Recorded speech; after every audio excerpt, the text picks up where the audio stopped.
today we'll talk about how can you create your story on your Goodnovel app. We're going to figure out the solution or know how you can do that on your app. So you just follow these ways, then it's going to work with you. All you have to do, so you just go down here, you click here on profile down here, just click on it. So then it's going to take you to this list. It's going to show for you like this here.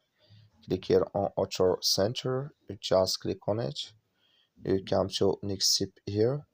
So then here you click on create my verse right here.